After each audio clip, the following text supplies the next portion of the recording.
Buenísimos días, tengan todos y todas. Israel García del equipo de Starblinks por acá. ¿Cómo van? ¿Cómo arranca su mañana? Bienvenido, Johan, que tienes el micro abierto del equipo de Game desde Guadalajara, México. ¿Cómo estás, amigo? Todo bien, muchas gracias. Buenos días, buenas tardes a todos los presentes y un placer estar por acá con Startup Links y con Nico. Buenísimo. Nico, bienvenido, mi buen. ¿Desde dónde te unes hoy? Hoy desde Ciudad de México y gracias por la invitación, Isra, un placer compartir esto con Johan también, así que nada, va a estar divertido. Hagan sus preguntas que vamos a tratar de resolverlas. Pero para poner a todo el mundo en contexto, ambos invierten en etapa pre-seed, que ya comentaba como lo complicado que es para emprendedores salir de esta etapa, porque es donde estás viendo primeros usuarios, clientes, consolidas el equipo, que si tienes que constituir la empresa, miles de cosas, ¿no?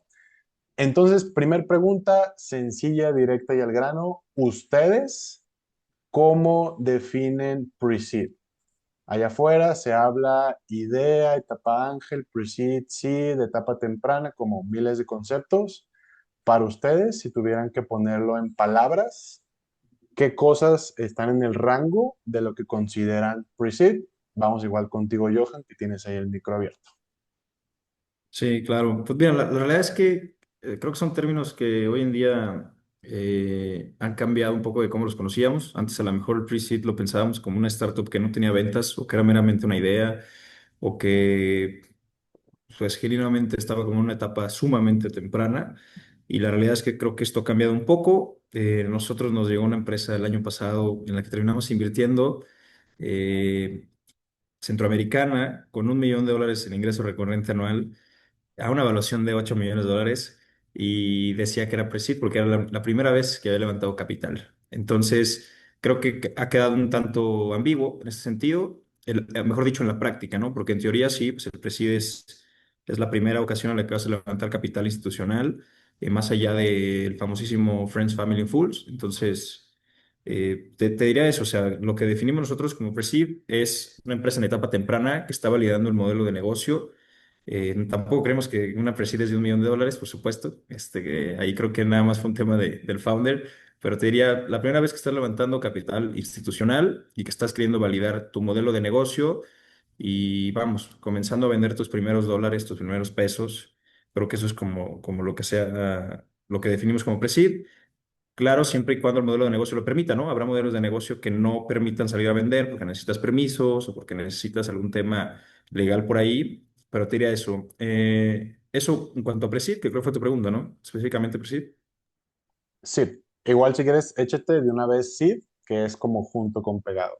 Bueno, sí, te diría prácticamente cuando ya el modelo de negocio está comenzando a validar, no que hay o sea, que hay ciertos indicios de un product market fit, pero no tan claros, ¿no? Es más como ver si realmente el modelo de negocio puede escalar a al siguiente nivel, por decirlo de alguna forma. Y es justo, de nuevo, el ejemplo tal vez está algo amplio, pero de nuevo esta empresa salió a levantar el $1 millón y, perdón, salió levantando capital, tenía $1 millón en venta y 6 meses después tenía $5.2 millones en ARR, ¿no? Entonces, eso es como, para mí, un claro ejemplo de pasar de pre-seed a seed y justo previo a levantar una ronda mucho mayor para la compañía. Pero sí, te diría pre-seed, comenzando a validar modelo de negocio, seed, escalando este modelo de negocio, llevándolo a un siguiente nivel. Buenísimo. Y por último, igual aprovechando, si nos cuentas de la tesis de inversión de Game, que se nos pasó al Claro. inicio. Sí, que perfecto.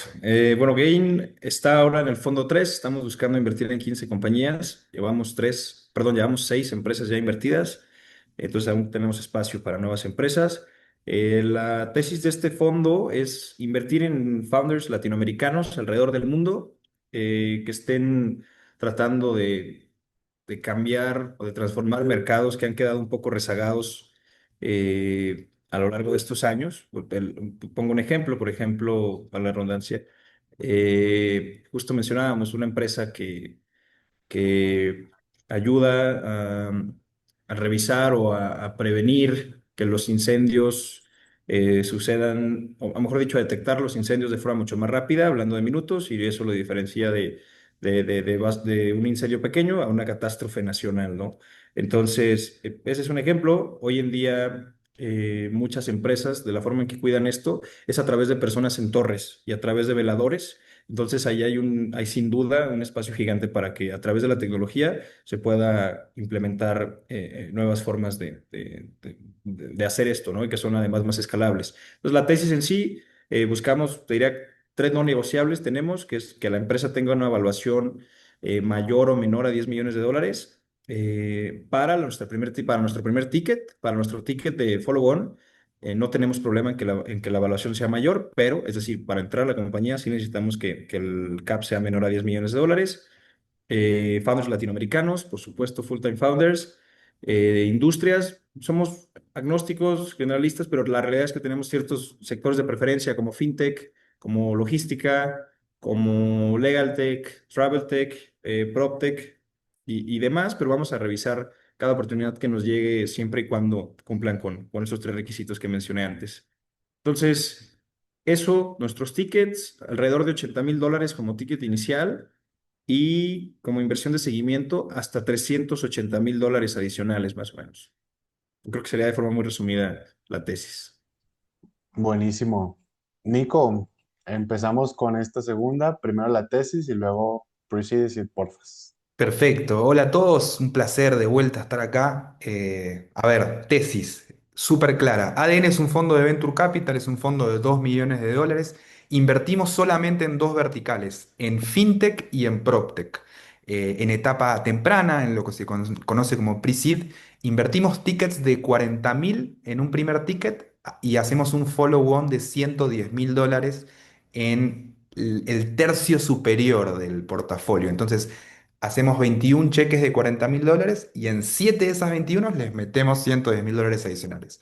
Estamos muy enfocados en estas dos verticales, estamos buscando compañías que estén en el mundo fintech, en el espacio de infraestructura, banking as a service, open finance, open data, toda la parte de lending, lending verticalizado o remesas, nos gusta mucho, todo lo que es medios de pago alternativos, real-time payments, servicios de identificación de personas y empresas, lo que se conoce como KYC, KYB, nos parecen muy interesantes, inversiones, cripto y stablecoins también al mismo tiempo, ¿no? Y en el mundo PropTech, buscando compañías que estén creando servicios financieros para el real estate, ¿no? Hipotecas digitales, crowdfunding inmobiliarios, servicios de Contech también, property management. Entonces somos un fondo que está como muy especializado en estas dos verticales.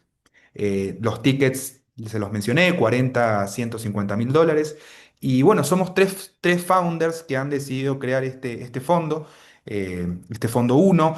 Alberto, mi socio, tiene mucha experiencia en el mundo Venture Capital como abogado, de startups y de fondos de Venture Capital. Diego trae mucha experiencia en el mundo de PropTech, creó una aceleradora específica de PropTech que se llama La Mezcladora.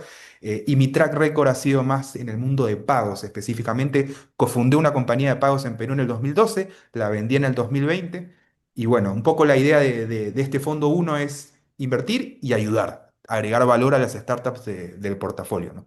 Y ahora con respecto a la pregunta del pre-seed, que es una pregunta que está mutando en el tiempo de alguna manera, no es lo mismo un pre-seed de hace un par de años que hoy, te diría que hoy lo que vemos como pre-seed son equipos chicos, ¿no? Equipos iniciales de 2 a 3 founders con por ahí una persona extra, pero es un equipo inicial muy compacto, con un producto lanzado al mercado y con una atracción inicial, por ahí a diferencia de un pre-seed de hace un par de años donde era un PowerPoint, hoy un fondo de pre-seed sí busca ese producto inicial y ese lanzamiento, esa adquisición temprana de usuarios, ¿no? Las fuentes de financiamiento de un pre-seed siguen siendo familia y amigos, inversionistas ángeles y fondos muy tempranos, ¿no? Que están como muy enfocados en esta primera etapa. Y valuaciones, en nuestro caso nosotros tenemos valuaciones también al igual que Johan y Gain, hasta 10 millones de dólares. Eso lo consideramos por ahí como un seed también. Así que son equipos que de alguna manera están experimentando con un producto, validando, pivoteando ese primer MVP con una pequeña atracción, pero con grandes ambiciones de comerse un mercado gigante, ya sea un continente o el globo, ¿por qué no, no? Son compañías que levantan entre 100.000 a 1 millón de dólares, por ahí un rango alto, entonces eso también determina el estadio de la compañía. Y un producto, digamos, scrappy, que está ahí como todo el tiempo viendo si es que es el canal correcto, es la funcionalidad correcta, pivoteando para conseguir esa atracción, ¿no? Pre-seed sin pivoteo no es pre-seed para mí, eh, de alguna manera. Entonces ahí tiro la primera polémica. Pre-seed sin pivoteo no es pre-seed. Vamos anotándola para retomar esa frase más adelante. Literal, sin pivoteo no es pre-seed. Buenísimo. Bienvenidos a todos los que andan ya por acá. 60 y algo más de personas. Gracias a todos ahí por compartir en el chat. De donde nos acompañan, veo afortunadamente muchos emprendedores, entonces buenísimo. Ahora sí, siéntanse libres de empezar a tirar por ahí sus preguntas. Ok, me gusta que no repitieron palabras, pero lo que coincide, digamos, es el tema de que algo está cambiando, se sigue validando, se sigue experimentando, se sigue pivoteando. Hay conceptos básicos que se repiten en todos los fondos a la hora de invertir, ¿no? Las partes que son un must, que esta empresa pueda ser gigantesca, valer muchísimo dinero por tamaño de mercado. Entonces, eso me lo voy a saltar, pero quiero hacer zoom en algo que se evalúa, se supone, en todas las etapas, o bueno, no en todas, hasta cierta etapa, que es el tema del equipo. ¿Cómo vamos a silenciar por ahí a Edgar? Listo. ¿Cómo se supone que alguien puede, o más bien ustedes, perdón, cómo evalúan al equipo? ¿Es un framework? ¿Hacen preguntas? O sea, en un periodo de tiempo de un mes, mes y medio, que es lo que puede estar el proceso a lo largo de una junta, o dos juntas, o tres, cuatro, no sé cuántas hagan ustedes. ¿Cómo rayos le hacen para evaluar un equipo con tan poquito tiempo y que tengan como esa confianza de decir, ah, sí, ese equipo parece que la va a romper? Si quieres, ahora empezamos contigo, Nico, y así vamos dándole. No, muy buena pregunta, porque finalmente pre-seed es todo, es 80% de la decisión, creo que es el equipo. Y la verdad que fondos como que invierten en etapa temprana esperan que el producto cambie, esperan que el mercado cambie, esperan que todo cambie. Pero lo que se mantiene constante es el equipo de fundadores que están creando la startup, ¿no? Entonces, nosotros evaluamos. Ahora les voy a dar un poco de cosas que evaluamos, pero evaluamos como cuatro componentes transversales, ¿no? La mentalidad, ¿no? Que equipos que sean determinados y muy resilientes. Emprender es jodido finalmente, entonces se van a topar con muchos baches. Entonces, equipos que estén determinados y resilientes a resolver esos problemas, ¿no? Nos gustan equipos que sean veloces a la hora de experimentar también, ¿no? Que tengan una capacidad para iterar y aprender rápido.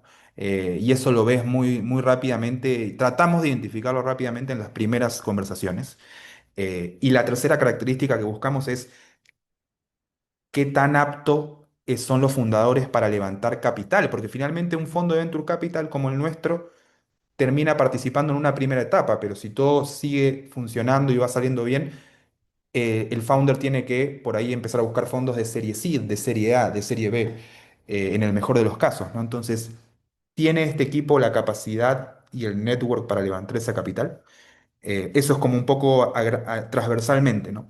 Eh, Buscamos equipos mínimos viables, siempre se habla un poco de producto mínimo viable, pero equipos mínimos viables, que esté la persona que se conoce, bueno, que esté la persona que va a liderar, que es el CEO finalmente, que tiene un rol muy claro en fundraising en particular y en construcción de negocio.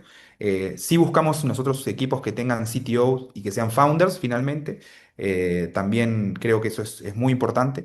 Y buscamos también como un perfil medio de producto diseñador también, que podría ser alguno de los founders, pero que por ahí no, en particular, ¿no? Entonces la pregunta que nos hacemos es, ¿por qué este es el mejor equipo para atacar este problema en particular? ¿Están full time o no están full time? Me parece que eso también es clave. Hay muchas compañías que nos pichean que no, todavía no, ya veré cuando. Entonces eso para nosotros queda fuera. Emprender es un full life commitment, de alguna manera. Entonces necesitamos gente que se haya lanzado a la piscina. ¿Tienen experiencia en esto que quieren resolver? ¿O se despertaron de alguna manera diciendo, voy a resolver esta problemática? Por eso también a algunos fondos les gusta mucho esto de los second time founders. En nuestro caso no es necesario, pero ¿cuál es la problemática? ¿Has resuelto esta problemática o te has topado con este problema en algún momento? ¿Entre el equipo han lanzado productos entre ustedes o es la primera vez que trabajan juntos? ¿Cómo está esta distribución de la sociedad? Eh, Empresas de tecnología que tienen el CTO con el 1%, por ejemplo. No tiene ningún sentido, sobre todo si quieren construir algo gigante en largo plazo, ¿no? Entonces, ¿cómo está esa distribución de la sociedad? Eh, ¿Hay un equipo de tecnología atrás de esto o no? Entonces, finalmente creo que esto es muy importante. ¿Y qué áreas necesitan reforzar con la ronda que están levantando, con el capital inicial que están levantando? Finalmente, lo más importante de un negocio temprano es los primeros 10 o 20 personas. Eso va a determinar como el éxito de una compañía. Entonces, mucho foco en persona, en a quiénes van a contratar, dónde está el gap en personas, y cuál es el insight único que tienen los founders, ¿no? Cuál es este conocimiento profundo que tienen los founders para poder construir una compañía? Y ahí paro, ahí creo que hay un poco de todo. Buenísimo. Sí, no, me encanta porque creo que son cosas que son fáciles de saber si un equipo las tiene o no, la mayoría. Full time, CTO, dilución, detectado a quién me falta traer el equipo. Otras que son un poquito más de percepción, el decir o el pensar que un equipo puede ser bueno, sí o no. Y creo que justo en la manera en que contestan preguntas, me corriges o me corrigen los dos, la manera en que uno contesta preguntas, inclusive hace preguntas a quien lo está evaluando, te dice muy bien como qué tan rápido se mueve, qué tanto comparten esa cultura esa mentalidad, que fue lo primero que dijiste, se me estaba yendo. Que no sé si haciendo un poquito más de zoom, Nico, antes de pasar con Johan, si tengas un par de preguntas clave que tú hagas para evaluar, o ustedes más bien, mentalidad y si experimentan de manera rápido o es algo que más o menos va como saliendo y que ya pues viendo tantos proyectos es algo que uno va sintiendo. En particular, una de las que me gusta hacer muchísimo para ver experimentaciones, cuéntame tu roadmap de corto plazo. Ujú. En verdad es como un founder tiene que estar como siempre haciendo zoom ins muy corto plazo, pero también tener una visión clara, ¿no? De acá a 10, 15, 20 años. Entonces, para nosotros es muy clave que un founder pueda articular claramente en qué está trabajando hoy, en la siguiente semana, cuál es el feature que va a lanzar y cómo, pero también que nos cuente la visión, hacia dónde se mueve el negocio, cuáles son las diferentes fuentes de revenue que podría tener. Entonces, esa pregunta me permite saber si es alguien que está tanto en el corto como en el largo, ¿no? Y lo otro que me gusta preguntar mucho es, ¿qué has despriorizado en el último tiempo que parecía que era algo fundamental, pero te has dado cuenta que no? ¿Y por qué no? Y la tercera te diría que tiene mucho que ver con churn, con cuántos clientes se te han ido desde que has lanzado. ¿Por qué se te han ido? ¿Sabes por qué se te han ido o no tienes idea y se te han ido nomás? Entonces eso también me parece como una manera de entenderla, si es alguien que como está preocupado, tiene esa mentalidad de adquisición y de entender el uso del producto, ¿no? Eh, y después como es un periodo, es un tiempo de 3, 4, 5 llamadas hasta la toma de decisión, lo vas viendo en el camino, ¿no? De alguna manera, como eso no es one shot. Hay muy Sí, buenas conversaciones iniciales que se terminan pinchando. Hay como buenos founders que venden muy bien, pero que después a la hora de hacer doble clic no hay tanto sustento en la respuesta. Entonces, eh, eso también tiene un papel, ¿no? Como mantener esa constancia en las conversaciones. Buenísimo. Ahorita retomamos esa idea. Johan, ¿cómo evalúan ustedes el equipo? Cuéntanos. Ah, perdón. Listo. Listo, gracias. Bueno, pues la verdad es que creo que no puedo estar más de acuerdo con Nico, a lo mejor haciendo un poco hacia lo que vemos nosotros, pero creo que estoy casi en completo acuerdo con él. La realidad es que sí, el equipo, sobre todo en etapas tan tempranas, suele ser una de las cosas más relevantes al momento de decir si avanzamos o no. Puede ser que el modelo de negocio suena interesante, que el mercado es muy grande, pero si hay algo en el equipo fundador que no convence o que no hace match con lo que buscamos en el fondo, la verdad es que preferimos decir que no. Ha pasado en ocasiones previas que a nosotros avanzamos con alguna compañía y es justo cómo enfrentamos, cómo el founder enfrenta nuestras opiniones o cómo el founder opina sobre cosas que nosotros vemos como tal vez puntos débiles, tal vez desde una estructura, no tanto el modelo de negocio, porque al final del día solo hacen ellos, sino incluso temas legales, ¿no? Discutimos con algún founder en alguna ocasión por un tema tan simple como que no se tenía una marca registrada y al final decidimos no avanzar por un tema ahí de que más allá del mero trámite con el INPI o con la institución que sea, es la forma en que reacciona ante estas circunstancias. Pero más allá de eso, te diría, seguramente sí es uno de los pilares principales al momento de invertir y sobre todo en etapas tempranas. Coincido con Nico en el tema de la resiliencia. Creo que no podríamos invertir en un founder que no sea de esta forma y más allá de que nos diga soy resiliente, sino demostrar que nos debe demostrar que lo ha hecho, ¿no? Lo decía Nico, que han pivoteado, que han sobrevivido, que han fracasado. Hablaba de Second Time Founders. Normalmente tenemos la historia bonita del Second Time Founder, de aquel que vendió su empresa y después hizo otra, pero también está la otra parte, aquel que ha pivoteado dos, tres veces o incluso ya no pivoteado, sino que tiene ya más que ha dejado algunos inversionistas abajo del barco, por decirlo de alguna forma, y ahora está con con un nuevo proyecto. Entonces, eso desde nuestro punto de vista es resiliente y creo que eso es lo que nos convence, ¿no? También, así como hablamos de una especie de product market fit, pues hablar de un founder market fit, ¿no? Tal cual lo dijo Nico, ¿por qué tú resuelves este problema? ¿Qué ventaja tienes tú? ¿Cómo viviste esto y por qué surge? ¿Por qué quieres tú resolver este problema? ¿Qué experiencia tienes en el sector? Y bueno, yo creo que los mejores founders tienen una obsesión genuina con el problema y es justo que tratan de resolverlo después de ver la oportunidad que existe en el mercado. Y por último, creo que no lo mencionó Nico, pero lo platicaba en alguna ocasión con el principal de algún fondo, no recuerdo también de la TAM, y me gustó que él me mencionaba, al final del día, nosotros no hacemos esto, pero es un fondo que antes de invertir en una empresa, viaja a la ciudad donde estén los founders para conocerlos en persona. Me pareció muy curioso e interesante y lo hacen con la única razón, y en sus palabras fue, al final del día el VC tiene un poco de este tema esotérico, ¿no? Entonces creo que aunque suene más esotérico, es algo real, o sea, al final hay un elemento de intuición y después de muchas llamadas con los founders, pues hay una especie de instinto que se desarrolla y bueno, vas entendiendo qué personas podrían tener una buena intención, más allá de que tengan la experiencia o no. Entonces, creo que fuera muy resumida eso. ¿Y qué preguntamos nosotros? Fíjate que el tema con el founder y su visión y un poco más de equipo, lo vemos en una etapa un poco más avanzada. Después diríamos que es como el tercer paso, que es una reunión con nuestro managing partner. Y ahí buscamos ver cuál es la visión del founder a largo plazo, cuál es la visión del founder hacia una empresa un poco más institucionalizada, en el sentido de que ya tenga un board, en el sentido de diversos puntos. Pero la pregunta que a mí me gusta y la suele hacer Rodrigo es si el dinero no fuera problema, ¿a qué persona contratarías hoy? Casi, casi pedimos el perfil de LinkedIn, ¿no? Y esto nos dice entre líneas, que es lo más interesante, qué es lo que les duele hoy, ¿no? Entonces, eso también nos gusta mucho y caray, creo que eso prácticamente.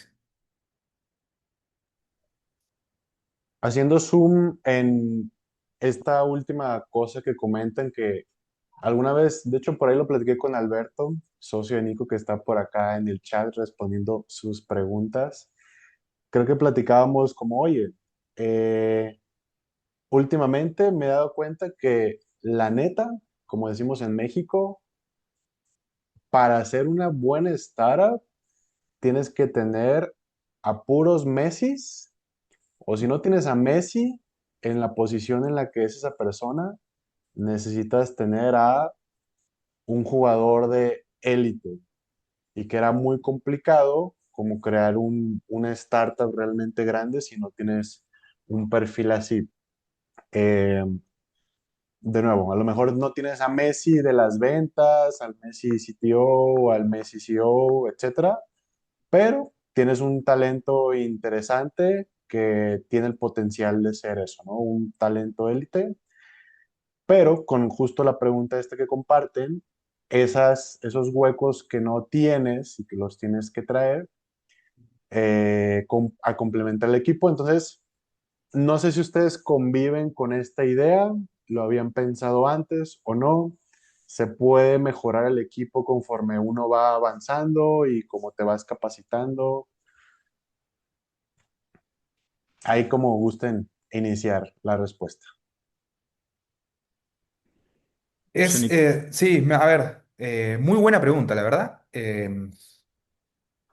Creo que al principio, o sea, creo la base es el equipo de fundadores, ¿no? Como de alguna manera ese equipo mínimo viable que hablamos al inicio es fundamental, pero sin embargo el rol de un founder no solamente es convencer inversionistas que inviertan en la startup, ¿no? Sino también tener la capacidad de transmitir una visión que traiga talento clave, ¿no? Entonces, y eso desde el momento cero, finalmente, ¿no? Como emprendedor uno trata, por ahí trata de tapar el hueco rápidamente con alguien que pueda resolver la tarea en particular y listo, pero no tiene, o sea, no tiene claridad de que las primeras 20 o 10 personas que uno contrate van a ser determinantes en el éxito de una startup. Entonces, creo que el foco de un founder siempre es conseguir jugadores muy interesantes que le puedan agregar, que puedan hasta ser mejor que los founders finalmente. Por eso es muy importante también separar parte de las acciones de una compañía en stock options, ¿no? Para atraer talento que por ahí que está trabajando en un banco o en una fintech, unicornio, pero que tú sabes de que esa es la persona ideal para tu negocio y de alguna manera esas stock options o ese plan de acciones para empleados clave es crítico, ¿no? Entonces, no solamente es tener una buena visión, ser un buen storyteller y traer talento clave, sino también preparar a la compañía para jalar a estos personajes que van a por ahí cobrar muchísimo menos de lo que cobran trabajando en Nubank, por ejemplo, pero que finalmente le pueden dar una velocidad a esa primera parte que no te la va a dar nadie, ¿no? Entonces, eh, sí, no, me parece crítico y por ahí al principio estamos como muy pensando en tapar el hueco para una tarea en específica. Eh, Creo que hay que tapar el hueco para la tarea específica, pero pensar, ¿esta persona puede escalar con nuestra compañía? Eh, la verdad que eso es una pregunta clave. ¿Qué pasa si mañana somos 1000 personas en esta compañía? ¿Es esta persona el CTO correcto que va a poder evolucionar de programar a gestionar equipos de tecnología? Por poner un ejemplo X, ¿no? Entonces, no solamente es el momento, no es quiero tapar un hueco acá sino también es podemos evolucionar juntos como equipo hasta construir algo gigante. Y por eso Stock Options es clave, ¿no?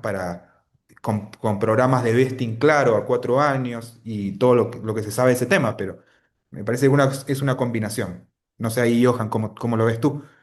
Sí, fíjate, nosotros creemos que el tema de la complementación de equipos es algo crítico. Buscamos entre los co-founders que se cubran tres áreas, principalmente alguien que pueda construir el producto, alguien que pueda vender el producto y alguien que entienda profundamente el problema, ¿no? Y alguien que pueda vender el producto también es alguien que pueda, justo lo decía Nico, vender la compañía, ¿no? Después vemos empresas perdón, con equipos sumamente técnicos que por más que sean un buen producto, por más que sea una muy buena oportunidad, si tienen una mala presentación frente a un consejo, frente a un VC al final del día, pues van a perder la oportunidad de realmente levantar algún ticket de inversión, ¿no?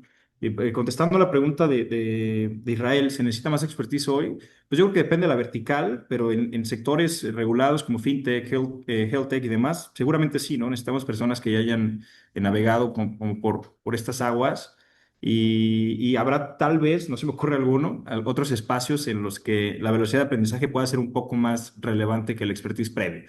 Pero también yo creo que cada vez es más complejo, seguramente por la madurez de la industria que haya fondos invirtiendo en gente con poca experiencia, poca o nula. Habrá casos, pero es muy poco probable, ¿no? Y lo que sí ha cambiado es que pues, el founder técnico yo creo que ya no es opcional. Tal vez hace algunos años podías haber levantado una ronda pre-seed con algún deck muy bonito diciendo que ibas a contratar a un CTO después de levantar esta ronda, pero yo creo que hoy no es una excusa, ¿no? Hoy necesitas a alguien que pueda construir el MVP y vamos, un startup tech normalmente, porque es lo que es escalable, sin CTO, pues prácticamente no hay nada ahí, ¿no? Y el error más común yo creo que es ver equipos de dos personas o de pocas personas diciendo que van a tercerizar el desarrollo y creo que también eso es algo sumamente complejo y vamos, esto no funciona nunca para una etapa temprana, porque vas a perder la velocidad, vas a perder el poder de iteración y vas a terminar dependiendo de un tercero que, pues, no tiene interés genuino en la compañía. Al final del día tú le vas a pagar, puede ser una especie de taller de código o alguna empresa de estas que se dedica a hacer código de terceros, pero pues al final ellos no tienen el famosísimo skin in the game, pues les da igual si hay algún problema o no. O sea, te van a resolver porque le estás pagando seguramente, pero no van a matarse trabajando, por decirlo de alguna forma, porque no es su compañía, ¿no? Entonces, ideal, un técnico que pueda construir, algún comercial que pueda vender la empresa y producto y alguien que entienda el mercado. O sea, yo creo que eso es como muy, de forma resumida, vamos. Ok. ¿Convives, Nico, con la idea de Software Factory? Yo sí, 100%. Creo que es una pésima idea en Pre-Seed Seed contratar Software Factory y contratar agencias de marketing. Sobre todo cuando se les da acciones a ese software factory, ¿no? Como Sí, ni siquiera contratar. He visto casos donde founders le dan 10% de la compañía a un software factory eh, y es algo que podrías de alguna manera haber pagado un desarrollo y traer el MVP para tú desarrollarlo internamente. Entonces, convivo al 100%. Creo que es como querer abrir un restaurante y no tener un chef como socio en particular. Entonces, si están creando startup y creando tecnología, finalmente es su principal diferenciador y value proposition. Entonces, no tener tecnología in-house es bravo, ¿no? Me gusta mucho esa analogía. Hace poco conversaba con Alberto, mi socio que está por ahí en el chat, esa analogía de como del surfer, ¿no? El surfer que es finalmente el equipo de fundadores, ¿no? La tabla, que es el producto, ¿no? Y después la ola, que es el mercado, finalmente.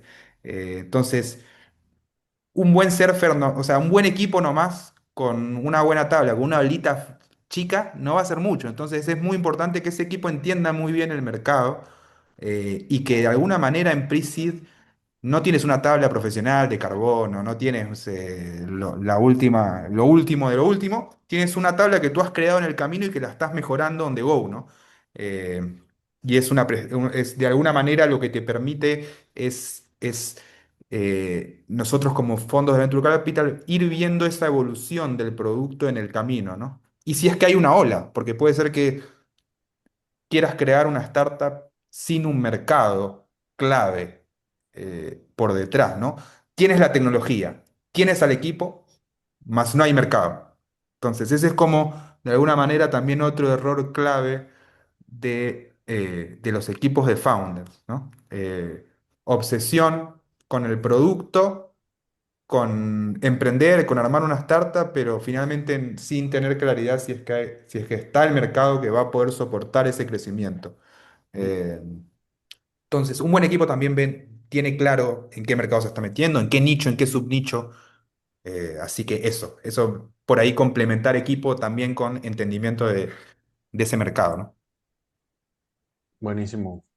Me voy a mover a otro tema un poquito diferente del tema de equipo, que es Voy a combinar dos preguntas, medio las compartieron acá en el chat, que es, ¿cuál es la mejor manera de llegar a ustedes? Esa es como una respuesta, ahorita me la hacen como muy rápida, pero la segunda es, ¿cuál es la mejor manera de crear una relación con ustedes y con otros fondos, asumiendo que tal vez el estatus que tiene la empresa hoy por alguna razón no es el óptimo y que, digamos, ellos o ustedes prefieren esperarse a más adelante evaluar con mayor seriedad la oportunidad?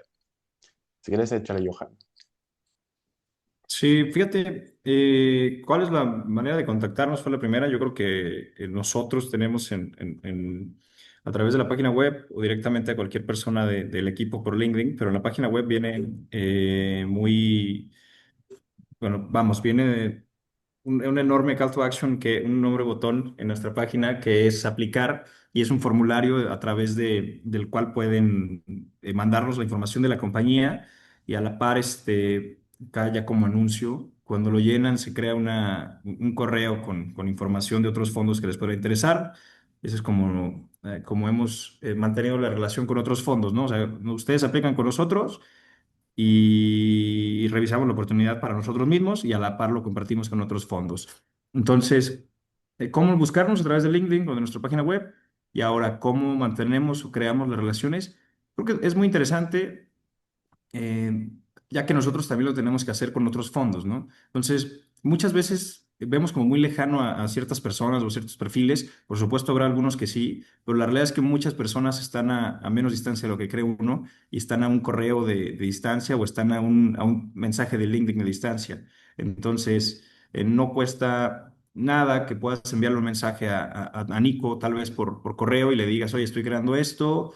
Tal vez es una etapa temprana, tal vez no es algo que haga match con lo que busca ADN o con lo que busca Gain, pero me gustaría recibir feedback. Y habrá algunas personas que no te respondan y habrá otros que se den el espacio para hacerlo, pero creo que al final es lo valioso y no pierdes nada porque el no, pues ya lo tienes, ¿no? Entonces, ¿qué funciona? Ya entrando un poco más a materia, pues que le pases updates sin que pidas algo. Por ejemplo, aplicas a Gain, te rechazamos por X o y cada X meses nos estás dando updates. Así han revivido, entre comillas, algunos deals que parecían muertos con nosotros y gracias a este seguimiento por parte del founder o de nuestra parte también, hemos invertido en algunas compañías que parecían que meses atrás no hacían match con lo que buscábamos, ¿no?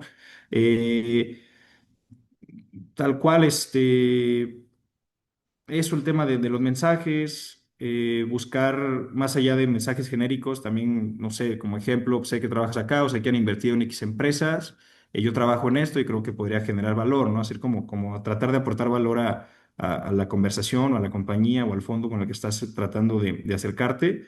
Y eso, y qué más allá de eso, pues LinkedIn, la forma más directa, y eventos, este año asistimos a muchos, pero también de repente es difícil encontrarse a fondos por ahí, pero bueno, te puedes encontrar a tu siguiente co-founder o algo. ¿Qué no funciona? Pues mensajes masivos, te lo digo también por experiencia, mensajes masivos no funcionan. El típico copiado y pegado, que a veces hasta se equivocan de nombre o de fondo, eso pues no funciona. Pedir reuniones sin algún contexto o también desaparecer después de que te digan que no, ¿sabes? Es difícil que tal vez, vamos, es difícil que te digan que no, claro está. Pero lo que te digo, nosotros, por lo menos en el caso de Gain, cuando le decimos que en una compañía, siempre dejamos la opción abierta de, oye, pues yo te estoy diciendo que no por estas razones, pero mira, aquí hay 5 fondos que a lo mejor les puede hacer sentido. Te puedo hacer la intro yo o búscalos tú directamente y ya, pues diles que saliste acá, o sea, que haces match con lo que buscan. Pero eso te diría prácticamente. Bueno, está chévere. Coincido 100%. Y creo que el mejor momento para acercarse a un fondo es cuando no necesitas levantar capital en ese mismo momento, ¿no? Ir construyendo de a poco esa relación tanto con el fondo y con el ecosistema per se. Creo que es más allá de fondos de Venture Capital, con el ecosistema en el que estamos tratando de emprender, ¿no? Nosotros también, al igual en ADN VC, tenemos ese botón gigante si entran a la página donde dice postula aquí. Ese es un canal que va directamente a nuestro sistema, a nuestro Airtable para poder analizarlo. eh, Introducciones con otros fondos que invierten en el mismo stage, en el mismo sector. Aceleradoras o incubadoras también funcionan mucho porque de alguna manera los programas de aceleración conocen profundamente a sus acelerados incubados y pueden recomendar con mayor precisión a fondos que hacen fit con la tesis. ¿Qué hemos visto? Que muchos emprendedores se acercan a fondos sin conocer su tesis en particular, sin conocer si invierten en el segmento, si invierten en la etapa, si es que tienen una startup en el portafolio que compite directamente con ellos. Entonces, mi principal recomendación es, antes de hacer ese acercamiento, es investiguen el tipo de fondo con el que quieren conversar para entender muy bien si es que hacen match o no, en particular con la tesis.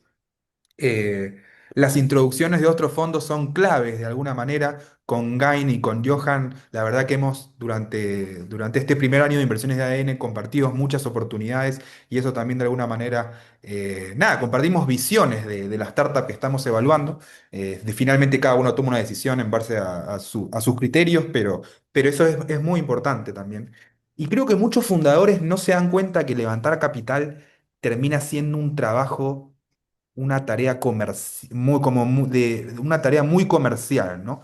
Para que se den una idea, nosotros para un fondo de 2 millones de dólares le hemos pitcheado a 700 personas, de las cuales 550 dijeron que no, 150 mostraron interés y 50 personas terminaron firmando e invirtiendo en el fondo de ADN. Entonces, cuando escucho a founders que me dicen, les pregunto, ¿con cuántos fondos hablaste? Y me dicen tres o cuatro, me parece que no están como un poco entendiendo el juego del Venture Capital, que es mucho de nos, finalmente. O sea, una tesis de un fondo de VC es evaluar muchas compañías, pero terminar invirtiendo en menos del 1%. Por eso los founders, al entender esta dinámica, tienen que hacer muchísimos más acercamientos, ya sean con ángeles, con fondos, con acelerador. O sea, realmente es un trabajo muy, muy frustrante, pero al mismo tiempo que tiene que tener este ímpetu comercial, ¿no? Porque de alguna manera estás dejando de trabajar en tu startup por levantar capital. O sea, es un juego de balances, ¿no? Finalmente. Entonces, si es que tu ronda no avanza, pero tu negocio tampoco, entonces estás en el medio. Entonces, les diría, tómense el fundraising como un proceso, como si estuvieran haciendo la venta de algo, finalmente. Califiquen a sus fondos, taguéenlos con tier uno, tier 2, tier 3. ¿A quién me puede presentar este fondo? ¿Cómo me agrega valor este fondo? ¿Qué capacidad específica tiene este fondo para mi startup en particular?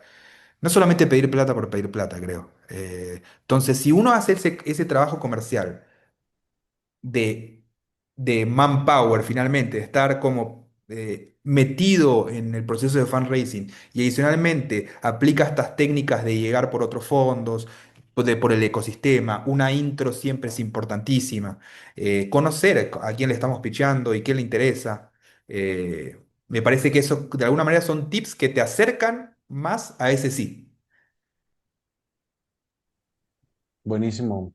Resumo en arma tu funnel, investiga al fondo, no le piches a todos, si lo vas a buscar de manera cold, personaliza mensaje, formulario, LinkedIn, obviamente no te equivoques en el nombre. Eh, si tienes la oportunidad, mejor construye una relación o más bien tratar de llegar a través de una relación con alguien que ya confía, en este caso Gain o ADN. Y ¿Lo agrego una resumí más, bien? rapidito, agrego una más. Esa Dale. primera oportunidad, ese primer pitch es clave. Eh, hay que, una de las características que un founder bueno tiene es claridad a la hora de contar su negocio en una REU de 45 minutos. Eh, Mientras tú puedas ser más claro en la problemática, la solución, la propuesta de valor, el mercado, los competidores, los financials, o sea, como realmente dar un pitch y un entendimiento de tu negocio en 45 minutos. Imagínense que un fondo como ADN recibe 200 oportunidades por mes, eh, termina invirtiendo en 4 años en 21 compañías. Entonces, mientras más claros pueda estar esa presentación sobre el overview del negocio, mejor, ¿no? Muchos founders se quedan con, piensan que es una, o sea, sí es un tema de venta, pero finalmente si no hay claridad no me funciona. O sea, por más que seas un buen vendedor, pero no hay sustento del business model, no me funciona y no te entiendo, ¿no? Entonces, sean claros a la hora de explicar lo que estás construyendo y por qué necesitan a ese fondo en particular al que le están hablando, ¿no? Buenísimo. Voy a irme con varias preguntas de acá del chat que algunas están medio relacionadas, pero me regreso hasta arriba. Preguntaba hace rato José Luis cómo definían Preseed. Te compartimos la grabación, estimado, donde justo esa fue la primera pregunta y de ahí se responden varias, ¿no? ¿Qué cosas se evalúan? ¿Qué sí se considera? ¿Qué no? Una pregunta muy específica que hizo alguien era ¿cuánto MRR o qué métrica de ingresos hacía sentido? Por acá compartía Alberto, socio de Nico en el chat, que para ADN Visir, de $5,000 en MRR en adelante. Si no sabes qué es MRR, hay que ponerse a estudiar. Ingresos mensuales recurrentes. Johan, no sé si ustedes tienen un número donde a partir de eso hace sentido y se toman en serio, más en serio la compañía. Fíjate que no como tal, la empresa, buscamos que tengan ventas, no importa que sean pocas. Como ejemplo, la empresa que menos ha tenido ya avanzado en nuestro proceso tenía alrededor de $700 de ingreso recurrente mensual. Entonces, buscamos empresas que ya tengan ingresos porque consideramos que hoy en día son pocos aquellos modelos de negocio que no pueden salir a vender. Es decir, si no hay impedimento legal, si no hay algún tema legal que no lo permita, genuinamente podrían estar vendiendo, ¿no? Con tantas herramientas que hoy permiten salir a vender con un equipo tan pequeño, esa es como la lógica detrás, o sea, pensamos que no hay excusas para no salir a vender. Habrá algunos casos, pero en su mayoría no. Entonces, eso, no tenemos un mínimo, pero sí buscamos que tengan ventas. Buscamos, si la compañía ya es un poco más grande o madura, por decirlo así, madura en el aspecto de Pre-Seed and Seed, te diría que buscamos crecimientos mensuales en promedio un 17% mensual, bajo la lógica de que la empresa esté creciendo un 200% anual. Eh, pero vamos, a veces hemos invertido en empresas que tienen 3 meses de vida, 4 meses de vida, pues esto puede parecer un poquito más, algún tema más para compañías que nos llegan un poco más maduras, vamos, pero en sí eso, o sea, no tenemos un mínimo de ingreso recurrente por, para invertir, mejor dicho, pero si buscamos al final del día modelos escalables y un crecimiento promedio, no constante, pero tiene que ser promedio, nos está diciendo que el modelo es escalable, ¿no? También. Me gustaría agregar algo adicional a la respuesta de Alberto de 5K MRR, que sí, la tomamos muy en serio, pero más en serio nos tomamos como el dinamismo de la adquisición. O sea, porque puedes estar en 5K MRR un año, tranquilamente. Y eso se combina con que de alguna manera estás adquiriendo, estás creciendo rápido, ¿no? Dinamismo finalmente. Miramos mucho dinamismo en la adquisición. Otra variable que vemos interesante que tiene que ver con las finanzas es eh, el valuation cap, de alguna manera, la valorización. O sea, una startup está levantando $300,000 a un valuation cap. Nosotros sí hacemos la mate de cuánto es el valuation cap entre la cantidad de ingresos anuales, ¿no? Para más o menos, sé que preside de poco múltiplo, o sea, los múltiplos son complejos, porque recién estás empezando, pero igual, al mismo tiempo, hay que entender que, que sí los fondos miran estas métricas, ¿no? De cuánto vale cuánto estás diciendo que vale tu compañía, entre cuántos ingresos puede generar en un año, ¿no? Entonces, y cómo ese múltiplo se va moviendo en el tiempo un poquito, ¿no? Y la tercera métrica más financiera es lo que se conoce como ingresos anuales entre la cantidad de empleados. Ayer hablé con una compañía que estaba haciendo $1 millón de ingresos anuales y eran 3 personas. Increíble. Equipos compactos, eh, equipos como que de alguna manera pueden, cada persona que añades al team te puede generar un crecimiento gigante, ¿no? Entonces, Eso también le prestamos mucha atención fuera de como de esa métrica sola de los ingresos, ¿no? Sí, digo, Buenísimo. cuando ahí, nosotros, vamos, por la métrica no tenemos el mínimo, pero sí coincido, buscamos múltiplos que hagan sentido, lo comparamos con empresas públicas que estén dentro de sectores similares o del mismo sector y buscamos algo que haga sentido, ¿no? Te hablo 7, 5, 10 máximo veces ARR, creo que también es algo que buscamos. Buenísimo. De mi lado, a mí nadie me preguntó, pero yo les aviento un número a partir de $10,000 en MRR o 15,000 de GMB al mes. Es donde he visto que la magia empieza a suceder. Es más probable, según yo, que alguien se atore entre 5 y 10. Ya que llegaste a 10, ya le sufriste suficiente, entonces siento que puedes empezar a salir más rápido. A menos que seas un enterprise software, something, y que tus tickets sean de 20, 30, 40, y que eso haga que tu MRR, ARR sea un poquito engañoso. Pero bueno, pasando a otra pregunta que medio también se repitió mucho acá en el chat, tenía que ver con el tema de solo founders, CTO, que por ponerles varias es una, soy solo founder, eso funciona sí o no, ya tengo un equipo, tengo un CTO que le estoy pagando, está interno. Alguien más decía que tenía un equipo de desarrollo pero no estaba full time todavía. Diferentes variaciones entre ser solo founder, tener un equipo interno más o menos part-time, full-time, impresiones de eso. Buena pregunta. Te diría que emprender es un camino bien jodido, ¿no? Entonces, solo founder es, de alguna manera, se puede ver como un red flag para un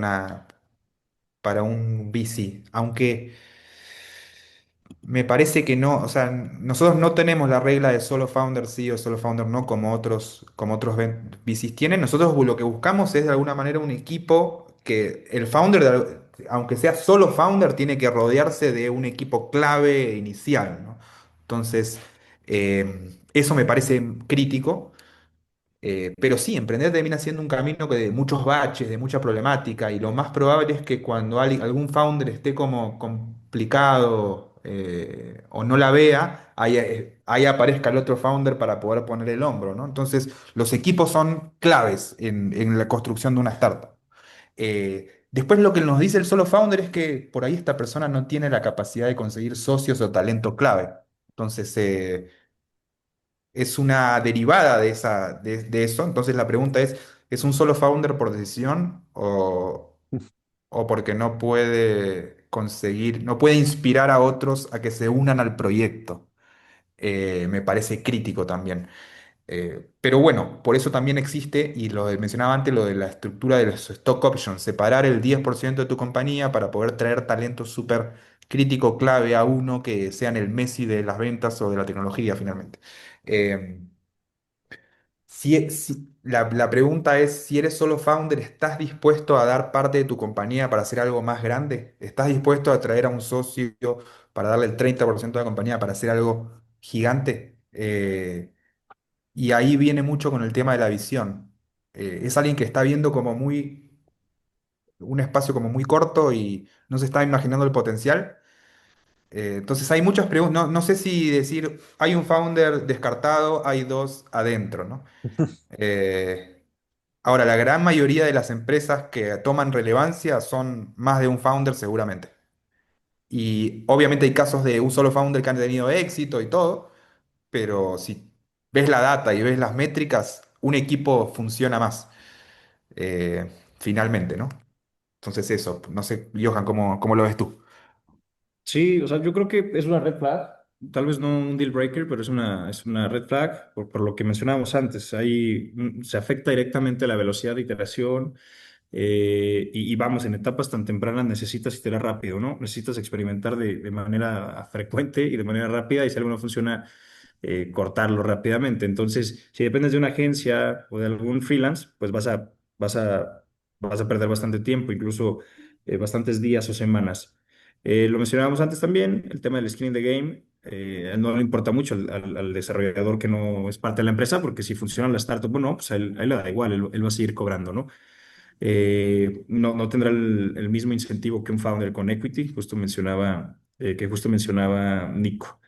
Eh, Eso te diría, o sea, ¿cuándo podría funcionar esto? Seguramente cuando el founder tiene un expertise técnico bastante fuerte como para poderlo supervisar o para poder eventualmente contratar algún técnico y algún técnico que ayude que él no esté completamente en eso, porque al final del día, pues el founder va a ser el CEO o suele serlo, y pues va a tener que estar ocupado en otras cosas como estrategia, vendiendo la empresa en el sentido de levantar capital, y pues tal vez va a tener que estar dejando un poco de lado el tema técnico. ¿Y cuándo podría funcionar también? Pues tal vez cuando el modelo no es como tan tech heavy en el sentido de que la tecnología podría estar un poquito más como comoditizada, ¿no? Tal vez como un marketplace, tal vez no sé, un negocio donde algo ya está un poquito más comoditizado al final del día. Y eso seguramente, pues, o sea, no, sí, tal cual es. O sea, coincido en que después, lo mencionábamos, después el técnico suele no puede ser bueno en todo, entonces en algo vas a necesitar apoyo y sí, o sea, podrás contratar a gente ofreciéndole una parte del equity y eso incentivaría a bastantes personas. Algunos no, algunos sí. Buenísimo. Espero hayamos contestado por ahí las preguntas que había por acá en el chat en torno a eso. Ya mero vamos cerrando. Por ahí les robo 5 minutos más. Nico Johan, ¿se puede? Sí, Súper. Les acabo de poner en el chat una liga que ahí me tomé el atrevimiento ambos de, desde Startup Links, poner esta liga donde vamos a hacer dos cosas. Una, pues evaluar lo que están haciendo, si hace sentido, ahí se las pasaremos a ADN, a Gabe. Y la otra, si vemos que no hace sentido, darles feedback eh, de lo que están haciendo. Oye, esto no es un estándar, esto no está bien, esta pregunta la respondiste mal. Aquí están estos contenidos de Startup Links para que te lleves valor. Y la segunda cosa es un regalo a todos los que se quedaron hasta acá. Llegamos a ser 83 personas, incluyendo los que estamos acá arriba, pero les regalamos este cupón para la membresía de Startup Links para startups, que es un cupón del 30% que van a encontrar perks, video contenido de fundraising,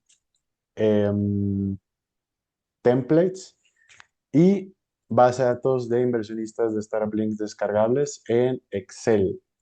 El precio ahorita que tiene esta membresía es de $119 anual. Si la partes en 12 meses, quedan menos de $10 al mes. Si le aplicas el descuento, queda todavía muchísimo menos. Recomendación, canjeenla antes de que se acabe la semana, porque el siguiente año esto va a subir de precio, vamos a tener más contenidos, vamos a seguir haciendo charlas de este estilo, pero en lugar de públicas, en formato cerrado. Igual, si alguien dice muchas gracias, Isra, pero me vale, voy a aplicar directamente ADN.bc, es una liga, y la otra, por acá la tenía, si no me equivoco, aquí está. Entonces, para que vean o que no parezca que nos queremos comer todo el pastel solitos, ahí están las opciones. Grabación, sí, nuestro canal de YouTube se está grabando esto, se va a quedar ahí arriba, en una semanita más o menos queda arriba. Última pregunta, ya para irnos, estimados. La verdad es que no tenía una última pregunta lista, pero me gustó esta que había por acá. ¿Cómo? Bueno, no, mentiras, se los voy a cambiar, porque ya medio la contestamos. Iba a preguntar qué señales ven para ver que algo vale la pena O sea, si era engagement, retención, crecimiento, atracción, etcétera, pero ya mencionaron ahí un par de cosas como qué tan explosivo se ve que va a crecer, crecimiento de 7% mensual, etcétera. Es un tema más como personal. Tema de feedback, ¿qué complicaciones existen en el mundo del venture capital que de repente a los fondos se nos complica? Me voy a incluir porque ahorita en Startup Links tenemos ahí una cola de correos por contestar increíble.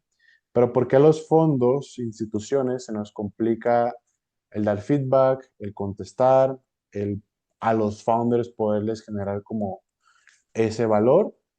No tiene tanto que ver con el tema de evaluación, sino es un tema más como para que los founders se vayan con un, llamémosle un apapacho emocional de, oye, no es que seas tú, hay cosas en el mundo del venture capital que son difíciles de arreglar. El tema del volumen es complicado. Sí, yo creo que, digo, una pregunta que habrá algunos fondos que no, que se pueden incomodar, la realidad es que es algo completamente válido y vamos, he conocido fondos que incluso me han dicho, yo no doy feedback porque no quieren como quedar mal con el founder, ¿no?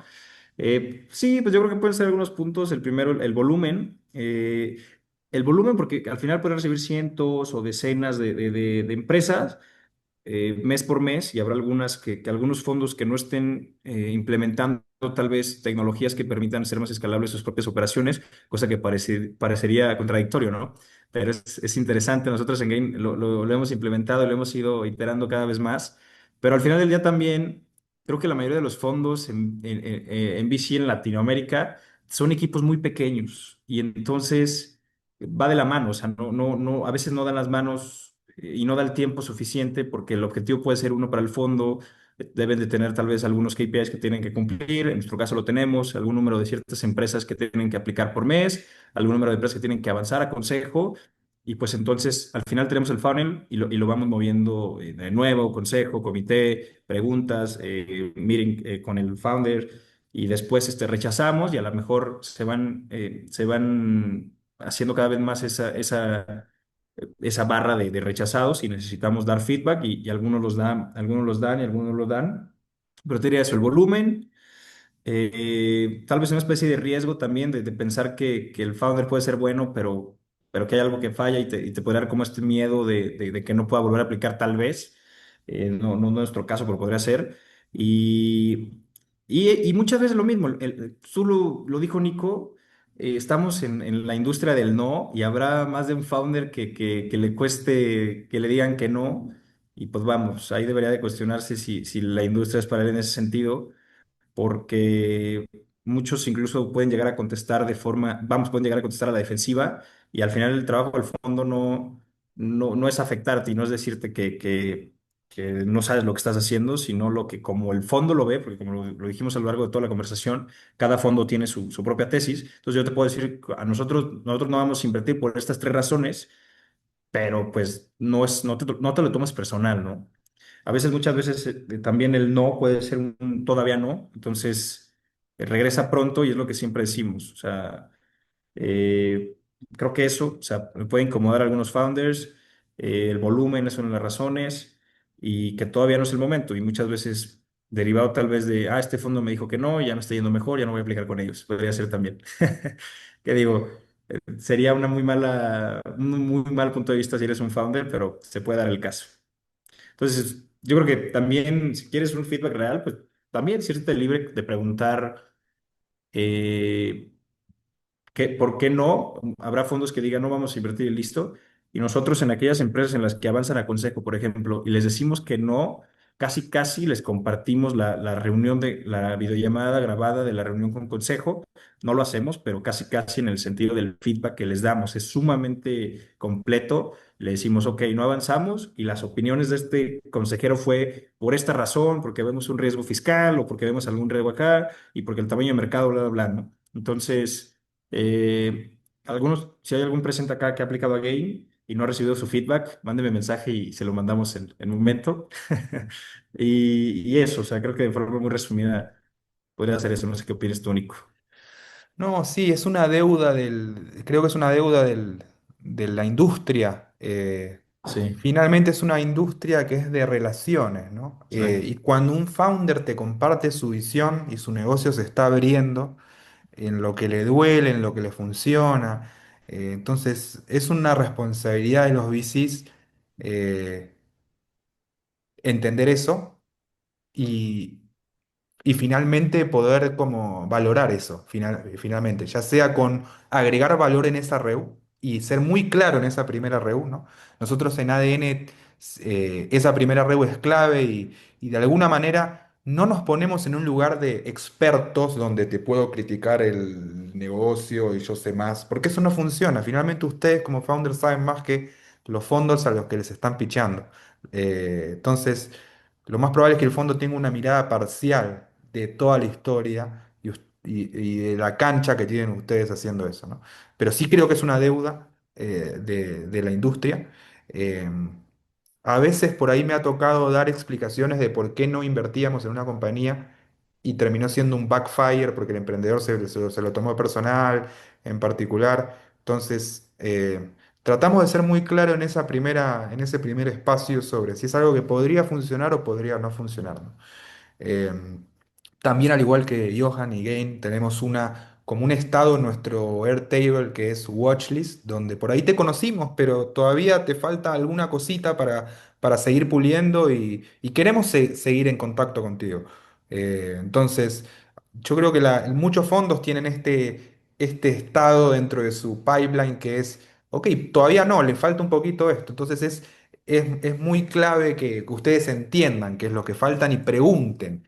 Me gustan los fundadores que cuando termina el pitch dicen, ok, pero ¿qué te pareció? ¿Cómo lo ves? ¿Qué riesgos? ¿Qué oportunidades ves? Como que ellos mismos toman ese espacio no solamente para venderte y venderte a full, sino también para tener un poquito de feedback en esa primera llamada para un poco sentir si hay una oportunidad o no. Eh, Somos también, si ustedes supieran, un fondo de Venture Capital, sobre todo chicos como el nuestro, microfondo, se parece más a una startup que a otra cosa. sí, eh, Terminamos siendo, nosotros somos tres personas, terminamos viendo mucho pipeline, entonces también hay un tema de volumen, pero eso creo que no quita el hecho de que, que los VCs tienen que ser muy claros rápidamente para no hacerle perder el tiempo a nadie, ¿no? Después tienes casos como compañías que están hablando con un fondo 6, 7 meses y ahí se queda, ¿no? Y nunca se sabe si que va o que va. En el mundo del VC nosotros tenemos un término que se llama LP Love, básicamente, que es Limited Partner Love, que es no te dicen que no, no te dicen que sí, no te dicen nada, pero estás como ahí como en un limbo, ¿no? Entonces, ¿qué nos ha funcionado a nosotros para levantar el fondo? Es, de alguna manera, firmar acuerdos no vinculantes rápidamente. O sea, ¿quieres saber más? Fírmame este acuerdo no vinculante. No va a pasar nada pero de alguna manera una intención para poder seguir entendiendo si hay interés o no, ¿no? Los mejores fundadores tratan de poner rápidamente el parche sobre toma una decisión ahora o o no la tomes, ¿no? Entonces no se meten tampoco en procesos que pueden ser muy desgastantes, de meses, de hasta años incluso, sino que rápidamente un fundador en 2, 3 llamadas te dice, ok, ¿cuándo? ¿Para cuándo? ¿Cómo es? No te voy a compartir el data room completo hasta que tú no me muestres interés. Van como de alguna manera dosificando los materiales eh, y también entendiendo como siempre escépticos de si va a avanzar el fondo o no, ¿no? Eh, Hay mucho fundador también que ve como... Sí, estoy en fase final con este fondo y cuando hablas con el fondo no lo tienen ni considerado en parte. Entonces, no, traten de ser muy pesimistas con esa primera llamada y realistas al mismo tiempo, ¿no? Eh, Eso les va a permitir no meterse en periodos de 7 meses hablando con un fondo y que no saben si les va a terminar invirtiendo o no. Eh, Eso sería una recomendación final sobre este punto. Sí, agrego por ahí un par más. El dinero no está levantado hasta que no esté en el banco. Inclusive si el SAFE está firmado, y espero que aquí mis amigos de Gain y ADNBC no lo hagan, ojalá que nunca pasen por esa experiencia de firmarle a alguien un SAFE y tardarse meses en hacer ese depósito de dinero. Eso como algo que les puede pasar. Y la segunda es que justo tomen la primera llamada como lo que es. Una primera llamada no es un compromiso de ya, nos están evaluando, es como tuviste una primera llamada, te hicieron preguntas de exploración, justo como dice Nico, ya hasta que te empiezan a pedir info es donde empieza a ser más interesante. Y sí, yo no recomendaría nunca compartir el data room de una. Primero va el deck, me pides info, vamos avanzando. Nadie se va a meter un data room si no ha visto el deck y genuinamente tiene interés. Pero bueno, ¿cómo se ve un cap table sano? O si quieren al revés, ¿cómo se ve un no cap table saludable? Precede seed. Pre-seed tienen que tener los fundadores arriba del 80%, 85% diría. O sea, si es, sobre todo si es tu segunda ronda, imagínate que hiciste una Ángel y tu segunda ronda, arriba del 85% de los founders. No sano es que llegas a seed menos del 50%. Sí, digo, acá no, 100% de acuerdo con Nico y no tener a gente que no opera de un inicio con bastante equity, ¿no? Muchas veces el founder puede llegar a pensar que por ser ángel inversionista debe tener o puede llegar a tener más equity que ellos, cosa que es completamente erróneo. Va. Rapidísimo también. ¿Solo invierten en safes o algún otro mecanismo? Y ojo, esto para founders tiene que ver mucho con la etapa pre-seed seed. No estamos hablando de serie A. Sí, nosotros hemos invertido antes en notas convertibles también, o sea, y en Abacus, lo que es similar al SAFE en México, pero la realidad es que sí, o sea, todo el fondo 3 por ejemplo, ha sido 100% SAFEs y eso, o sea, invertimos en SAFE, invertimos en nota convertible e invertimos, tenemos algún KISS por ahí, pero yo creo que ya por tema de industria, te lo digo, fondo 3 full SAFE. Igual, lo mismo. Safe, notas convertibles y también si es que el founder está levantando con equity directo un price round, que para por el estadio por ahí es poco probable, también lo evaluaríamos. Es Sí, más, lo que nos gusta es que el founder venga con el instrumento y con el tamaño de ronda adecuado y el evaluation, o sea, como que venga con la propuesta. Este es lo que estamos levantando a este evaluation cap con esta estructura. Si es que no tienes claro eso, no te pongas rápidamente encima de un VC. sí, Me parece que Pues, es crítico. sí, más y ya la bien última, igual rapidísimo. Ah, dale, dale, dale. hemos llegado a tener empresas que nos buscan queriendo un préstamo, por ejemplo. Pues ahí obviamente no vamos a entrar. Y tampoco en su momento algunas acciones comunes creo que nos buscaron. Entonces no, o sea, prácticamente safe. Y ya. Ok. La última, la última. ¿Hay preferencia por Caimán, LLC, C Corp o inclusive empresa en el país donde nace la startup? Digamos, SAPI en México, SAS Colombia, SPA Chile me parece que es. De nuestra parte, no, hemos invertido en SAPIs, hemos invertido, o sea, el fondo invierte en la holding, obviamente, pero en algún momento, digamos que invertimos en una empresa mexicana y en algún punto pues hace la holding americana, pues simplemente es el famoso split, ¿no? Entonces, te diría que no, pero por lo menos en el caso de Gay no, habrá fondos, sobre todo los que sean un poco más grandes, que sí te exijan que seas una C Corp por un tema ahí de temas fiscales, pero te puedo decir, en México sí, no vamos a invertir en una cosa que no sea una SAPI, nos llegó en alguna ocasión una SADCV y avanzó nuestro proceso y se cayó el deal completamente porque justo era en una SADCB y todo el cambio a la SAPI llevó más tiempo del pensado y decidimos pasar. Eh, pero sí, o sea, en el fondo 3 tenemos LLC, tenemos E-Corps, pero también de forma muy sencilla, esto lo platicaba hace poco con algún partner de un fondo de estos grandes mexicanos que me lo topé en el evento y me decía, para fondos americanos, 100% C Corp. Entonces, si eres una empresa que está levantando capital en Latinoamérica, pues prácticamente es una tarea que es un trabajo o es un task que estás dejando para futuro.